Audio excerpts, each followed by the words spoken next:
Hello everyone, this is Professor Sanan Sari and today we are going to discuss about a very important topic which is totally relates to the business economics.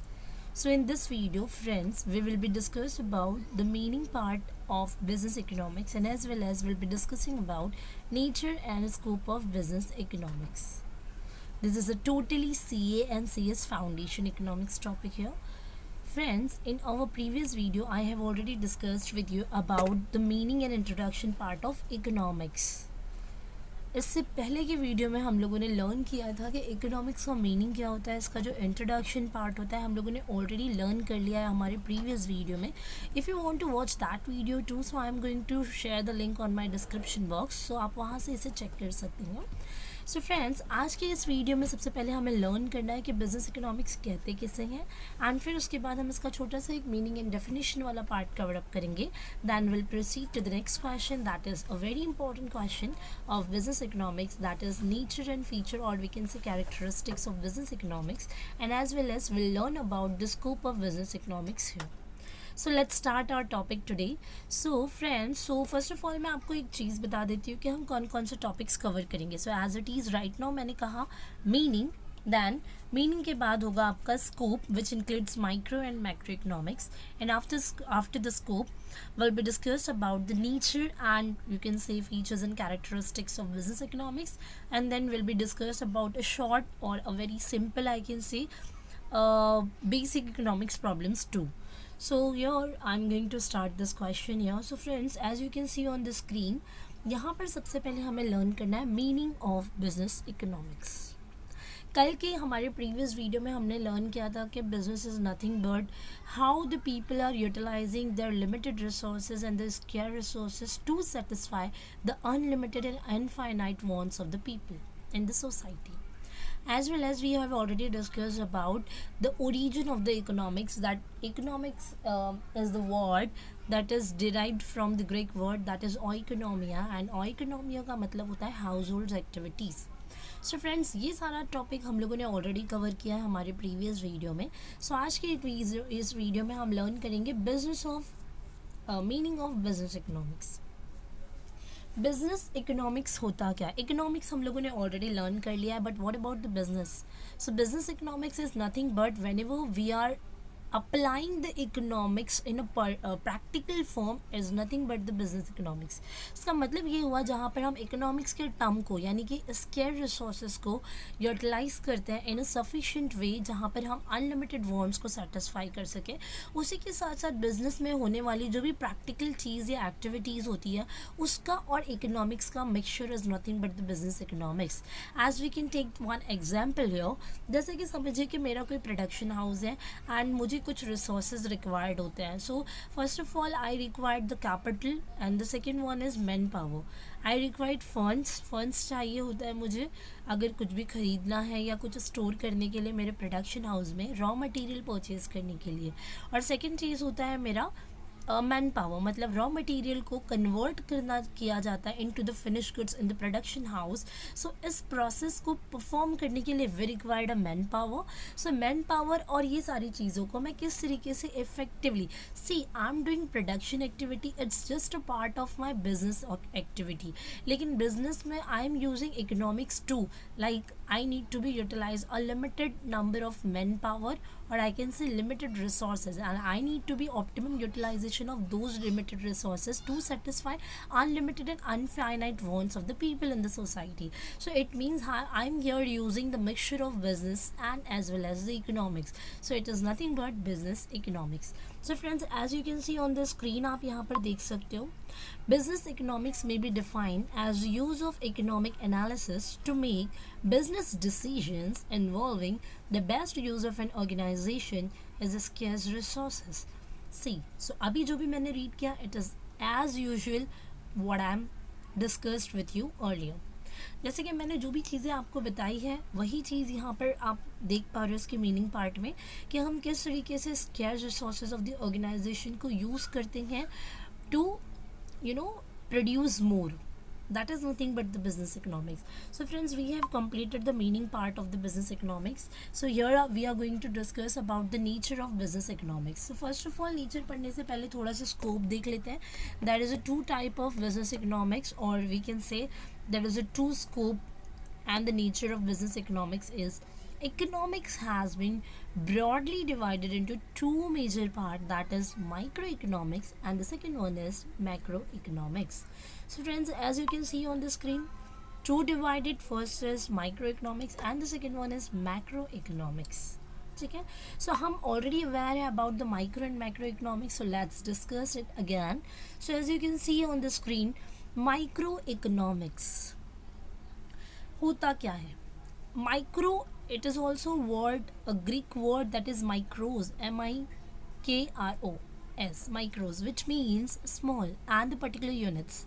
So यहाँ पर आप देख सकते हो, microeconomics is basically the study of behavior of different individuals and organizations within economics. मतलब कि micro economic का ये मतलब हुआ कि इसका बेसिकली इसमें जो हम स्टडी करते हैं, it is nothing but to study about the behavior of different individuals. It means particular individuals के behavior के बारे में discuss करना, particular firm के बारे में discuss करना, particular area, particular functions से related discussion करना is nothing but microeconomics.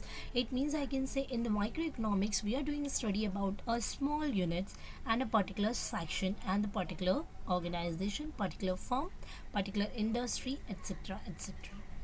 In other words, microeconomics examine how the individual units make decisions as to have how to efficiently allocate the scarce resources. मतलब individual firm, जैसे कि समझ लिए एक firm है, so firm ये decide करेगी how the firm can allocate the resources among all the participants and all the departments of the particular firm. So it is nothing but microeconomics. ठीक है, so we mainly study the following in microeconomics, like example product का pricing. कोई एक particular product है, सो उसका pricing करना, like we can take the example of anything, like कोई particular product है, लाइक हो गया सोप, हो गया शैम्पू, हो गया पर्स, हो गया कोई भी चीज़ हो गई या मशीन हो गया, कोई भी प्रोडक्ट, एक पर्टिकुलर प्रोडक्ट का प्राइसिंग करना, it is a part of micro economics. Consumer behaviour, किसी भी इंडिविजुअल कंज्यूमर के बिहेवियर के बारे में स्टडी करना, it is also part of micro economics. जैसे कि अगर मैं आपके बिहेवियर के बारे में जान रही हूँ, किसी पर्टिकुलर स्टूडेंट के बिहेवियर के बारे में जानना चाह रही हूँ, so it is a part of consumer behaviour. Then factor pricing, see यहाँ पर क्या होता है, डिफरेंट फैक्टर्स होते हैं, है ना. जैसे कि अगर मैं डिमांड के बारे में देखूँ तो demand have many of the factors, like price of related goods, price of complementary goods, price of substitute goods, size of the consumer, size of the population, etc. So these are just a factor pricing, or if we are considering about the factor pricing, so it is also a part of microeconomics analysis. The economic condition के बारे में सिर्फ जज out करना on the basis of different areas and location of industry, कोई industry है वो कौन से लोकेशन में लोकेट करती है, उसके बारे में इंडस्ट्री स्टडी करना, it is also part of microeconomics. So I can say microeconomics will be studying about a particular or individual units, not as an economy as a whole. यानी कि हम यहाँ पर एग्जाम्पल ले सकते हैं, whenever we are talking about a single tree apart from a whole forest, it is a part of microeconomics. So friend, this is the subject matter in the economics most, that is microeconomics and the macroeconomics. So friends, we have completed microeconomics parts here. So now let's discuss about some macroeconomics matters too. What is macroeconomics? The word macro is again derived from the Greek word that is macros, MAKROS, macros, which means large, aggregate and total. So macroeconomics is nothing but to study about a large scale and the total and the aggregate of something.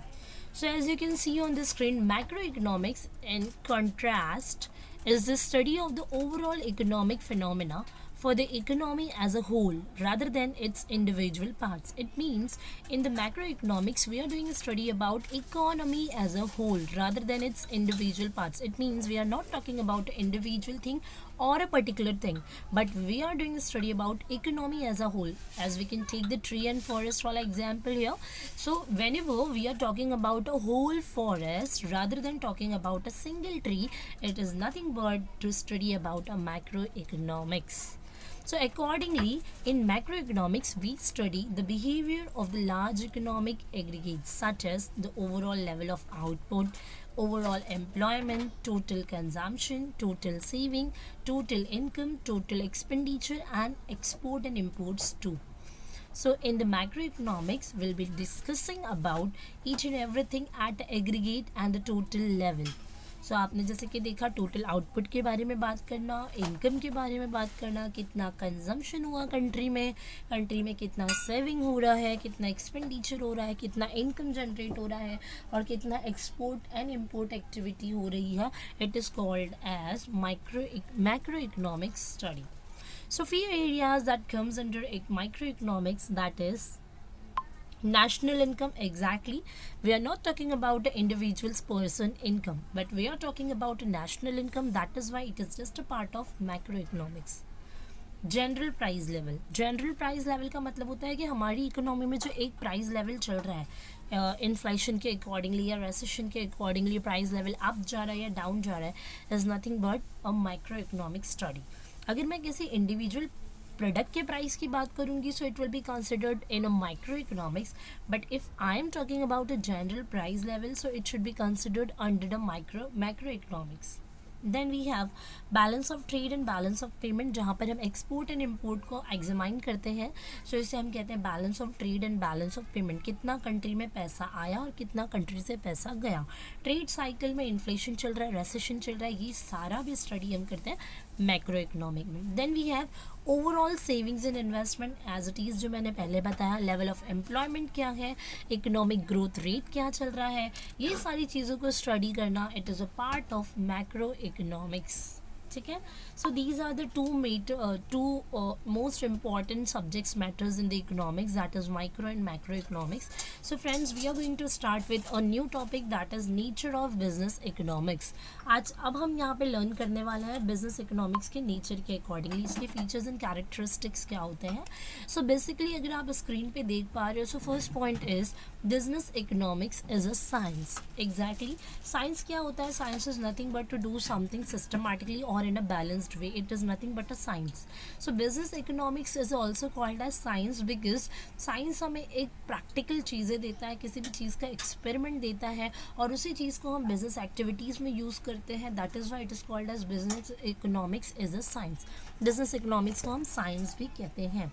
ठीक है, क्योंकि science is a systemised body of knowledge which establishes cause and effect relationship. ठीक है. Business economics integrates the tools of decision science such as mathematics, statistics, econometrics etcetera.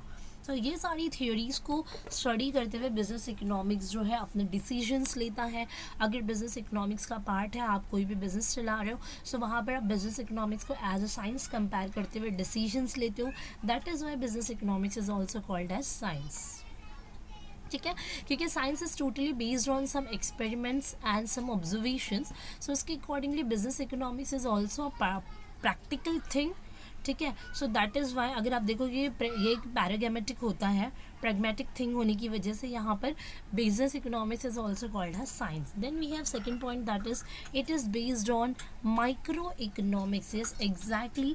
When ever we are doing some experiments and observation on the basis of science to take the decisions for the business economics. So here we need to be always take care about some micro level things too. Micro economics इसलिए कहा जाता है क्योंकि business economics is based largely on micro economics. ठीक है. A business manager is usually concerned about achievement of the predetermined objectives of his organization so as to ensure the long term survival and profitable functioning of the organization. जैसे कि अगर कोई businessman है, सो businessman क्या करता है, कोई भी डिसीजन अगर लेता है, सो वो इस तरीके से लेता है कि अगर उसके पास फॉर्म के अंदर छोटे छोटे डिपार्टमेंट्स भी है, छोटे छोटे यूनिट्स भी है, तो उन सारी चीज़ों को स्टडी करते हुए और जो प्री डिटरमाइंड ऑब्जेक्टिव्स होते हैं उसको अचीव करने के लिए बिजनेसमैन को वर्कआउट करना होता है. सो ये सारे डिपार्टमेंट्स एंड यूनिट्स को भी उसे टेक केयर करना पड़ता है, तभी वो he can earn maximum profit or achieve its targets. So that is why it is the nature of business economics because it is totally based on microeconomics too. Then we have next point, that is incorporates elements of macro analysis. So it deals with business economics is deal with the macro analysis too. Macro analysis, why I am saying the macro analysis, see यहाँ पर अगर आप देखोगे सो macro level पे आप बोल सकते हो कि टोटल जनरल प्राइस क्या चल रहा है, टैक्स की पॉलिसी क्या चल रही है ना, प्रोडक्ट को how can we distribute, industrial rate क्या चल रहा है, एक्सचेंज रेट क्या चल रहा है, इंटरेस्ट रेट क्या चल रहा है. All this things are just components of macro economics. But if you are running a business you need to be take care about the external things too. मतलब यहाँ पर आपके बिजनेस के अलावा जो बाहर जनरल प्राइस लेवल क्या चल रहा है, क्योंकि उससे इन्फ्लेशन हो सकता है या रेसेशन पीरियड आ सकता है. सो कहीं ना कहीं it will also influence your business organisation too. So you need to be always take care about the other macro economics components too. ठीक है. सो यहाँ पर इस वजह से business economics is deal with the macro analysis thinking too. Then we have next point, that is business economics is also an art. Exactly. Whenever we are saying that business economics is a science, so it is also called as an art. Why we are saying it is an art too? Because art क्या होता है, ये एक skills होती है. मतलब कि आपके पास components है, मैक्रो इकोनॉमिक्स है, माइक्रो इकोनॉमिक्स की भी बेस्ड आपके पास है. But how you people are applying it, on how you people are applying all these things into your business organization, it is an art. मतलब क्या होता है, हम अगर बहुत सारी चीज़ें as a student we are learning lot of the things from our teachers and professors, but it is totally depends on our skills. It is totally depends on our skills that how we are applying all these things on our business organization. That is why it is also called an art. क्योंकि क्या होता है business में हम बहुत सारी चीज़ें learn करते हैं, बट अगर कोई भी सिचुएशंस आती है सो सिचुएशंस को टैकल आउट कैसे करना है, कौन सी strategy, plans and policies we are suppose to use, it is an art. ठीक है. Then we have next point of nature of business economics, that is pragmatic in approach. Pragmatic in approach का मतलब होता है practical in approach. Exactly. Science में हम चीज़ों को लर्न करते हैं जो भी ऑलरेडी ऑब्जर्व्ड होता है, जो ऑलरेडी प्रैक्टिकलाइज्ड किया होता है, जो ऑलरेडी प्रैग्मेटिक होता है. लेकिन बिजनेस इकोनॉमिक्स में हम ये जो अप्रोच है, यहाँ पर सारी चीज़ों को practically we need to be perform. That is why it is called as pragmatic in approach. मतलब कोई स्ट्रैटेजी भी अगर आप आपके बिजनेस ऑर्गेनाइजेशन के लिए ला रहे हो, so in a economic way, so you need to be applied और you need to be take experience from it while doing practical it. So that is why it is also called as pragmatic in nature, pragmatic in approach. Then we have next point, that is interdisciplinary in nature. Interdisciplinary in nature का मतलब ये हुआ कि business economics is interdisciplinary in nature as it incorporates tools from other disciplines, such as like we have lot of the disciplines like mathematics tools, how we are supposed to do operational research, है ना, जो भी activity हो रही है business में, how we are managing it, the theory, accounting, financing, statistics, econometrics, ये सारी चीज़ें होती है जो बिजनेस के अलग अलग नेचर्स के होते हैं. तो ये all these things should be on a disciplined manner. मतलब आपको फाइनेंशियल मैनेजमेंट, एडमिनिस्ट्रेटिव थ्योरी से लेकर इकोनोमेट्रिक, स्टैटिस्टिक्स, मैथमेटिक्स, ये सारी चीज़ों को कंसंट्रेट करना होगा. All the things should be on a discipline manner. So then only you can run your business very efficiently and effectively. So that is why nature of business economics is also a part of interdisciplinary nature. Then we have last nature of business economics is normative in nature. See, there are two types of business economics nature, that is first one is normative and the second one is positive. See so normative होता है और एक होता है आपका positive. सो normative जो आप देख रहे हैं यहाँ पर, normative in nature, so business economics is also normative in nature. See normative in nature, why we are seeing normative in nature, एक होता है positive in pure scientific method which is ultimately relates with the cause and relationship, cause and effect relationship. वहाँ पर वो होता है एक descriptive manner में होता है, मतलब आप डायरेक्टली डिस्क्राइब कर रहे हो कि what it is actually. But जो नॉर्मेटिव इन नेचर होता है बिजनेस इकोनॉमिक्स, क्या होता है, ये एक प्योर साइंस नहीं है, but it is a prescribed thing. मतलब what we are suppose to do, what it should be, what should be do, what we are should do, what we are supposed to do, or it should be like this, it should be like that. So यहाँ पर we are just prescribing the things. ठीक है. It is a prescribed in nature, normative in nature, because यहाँ पर आप pure science को नहीं use कर रहे हो. ठीक है. सो यहाँ पर क्या होता है, ये एक प्रिस्क्राइब्ड थिंग होता है.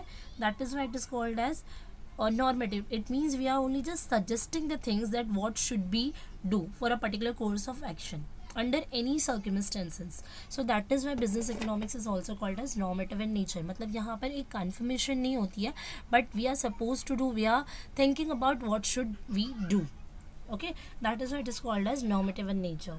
ठीक है, नेक्स्ट अब यहाँ पर स्कोप ऑफ बिजनेस इकोनॉमिक्स के बारे में लर्न करेंगे. There are two categories of business issues to which economics earning can be greatly applied. Okay, namely internal issues or operations issues, और एक होता है external issues and environmental issues. ठीक है, सो इंटरनल इशूज़ और operational issues are just a part of micro economics and the external issues and the environmental issues are just a part of macro. See क्या होता है ना, if I am running out my business, तो यहाँ पर क्या होता है, इंटरनल होता है. बिजनेस के अंदर जो भी इशूज़ आ रहे हैं related to the operational issues, it was called as internal issues. And business के आउटसाइड द बिजनेस जाके जो इशूज़ आते हैं डेट इज़ एक्सटर्नल इशूज़. ठीक है, which is also called as environmental issues. ठीक है, सो फ्रेंड्स यहाँ पर हम कुछ इशूज़ वगैरह देख लेंगे. स्कोप ऑफ बिजनेस इकोनॉमिक्स के कुछ पार्ट है. Micro economics applied to internal और ऑपरेशनल इशूज़. क्या क्या हो सकते हैं, जैसे कि demand analysis and forecasting, production and cost को एनालाइज करना, इन्वेंट्री जो स्टॉक्स. हम इंटरनल एंड ऑपरेशनल इशूज़ के बारे में बात कर रहे हैं. ठीक है, सो डिमांड के बारे में फोरकास्टिंग करना, प्रोडक्शन कितना है, कॉस्ट कितना लगेगा, how much inventory we need to be stock, inventory कैसे मैनेज करना है, मार्केट के स्ट्रक्चर को और प्राइसिंग पॉलिसीज़ को डिफाइन करना. We have 4 types of markets, perfect competition, monopoly, monopolistic competition and the oligopoly. उसके बेसिस पे प्रोडक्ट का प्राइसिंग डिसाइड करना. रिसोर्स को कैसे एलोकेट करेंगे, लाइक वी हैव और different types of resource, man power हो गया, कैपिटल हो गया, मशीन्स हो गई, एंटरप्रेन्योर्स हो गए, उनको कैसे एलोकेट करना है, जो भी रॉ मटेरियल उसको कैसे एलोकेट करना है. That is just a part of internal और ऑपरेशनल इशूज़. ठीक है, theory of capital investment decision, कहाँ पर कैसे इन्वेस्टमेंट को कैपिटल को इन्वेस्ट करना है, प्रॉफिट को कैसे एनालाइज करेंगे, रिस्क एंड अनसर्टेनिटीज़ को कैसे टैकल आउट करेंगे. It is just a part of internal और ऑपरेशनल इशूज़. ठीक है, then we have another one that is micro economics applied to external और एनवायरमेंटल इशूज़. सो ये कुछ वेरिएबल्स जो हम पढ़ रहे हैं, you know to be remember this things because for your objective purpose. Because internal and operational वो होता है जो हम इंटरनल लेवल पे बात करते हैं, that is why it is just a part of micro economics. और एक्सटर्नल एंड एनवायरमेंटल जो होता है वो out of your business organisation होता है, that is why it is called as macro. ठीक है, सो इसमें क्या क्या चीज़ें आती है, लाइक कौन सा इकोनॉमिक सिस्टम है आपका, है ना, क्या बिजनेस साइकिल कैसा चल रहा है, एम्प्लॉयमेंट लेवल क्या है, नेशनल इनकम कितना जनरेट हो रहा है, सेविंग एंड इन्वेस्टमेंट कितना है, गवर्नमेंट की क्या पॉलिसी है, जैसे इंडस्ट्रियल पॉलिसी, कंपटीशन पॉलिसी क्या है, फिस्कल पॉलिसी मतलब टैक्सेशन पॉलिसीज़ क्या है, फॉरेन ट्रेड क्या है, वर्किंग कैपिटल क्या है, सेंट्रल बैंक का क्या पॉलिसी है, फाइनेंशियल एंड कैपिटल मार्केट भी होती है जैसे उनके रेगुलेशन से रिलेटेड, सोशल ऑर्गेनाइजेशंस भी होती है, लाइक ट्रेड यूनियन होती है ना, कंज्यूमर यूनियन होती है ना, पॉलिटिकल इंटरफेरेंस होता है आपके बिजनेस एनवायरनमेंट में. तो ये सारी चीज़ें जो होती है वो आउट ऑफ द बॉक्स जाके, मतलब मेरे बिजनेस के बाहर के इन्वायरमेंट के रिलेटेड होती है, जो कहीं ना कहीं मेरे बिजनेस को इन्फ्लुएंस्ड करती है. So that is the external and environmental issues of the business economics. ठीक है, so normally one more thing I just want to be share with you people, that is some basic economic problems like what to produce, हमें क्या produce करना है, how to produce, how we will produce it and for whom to produce, and कौन से target audience के लिए we need to be produce the product. So friends, we have completed all this topic which is related to the CA and CS foundation economics here. Chapter number 1 we have completed here. If anybody have any doubt and difficulty, so you can make a comment on my YouTube channel. That's all enough for today. Bye bye, have a nice day, take care everybody, keep supporting, keep watching, do like and subscribe my YouTube channel for more videos.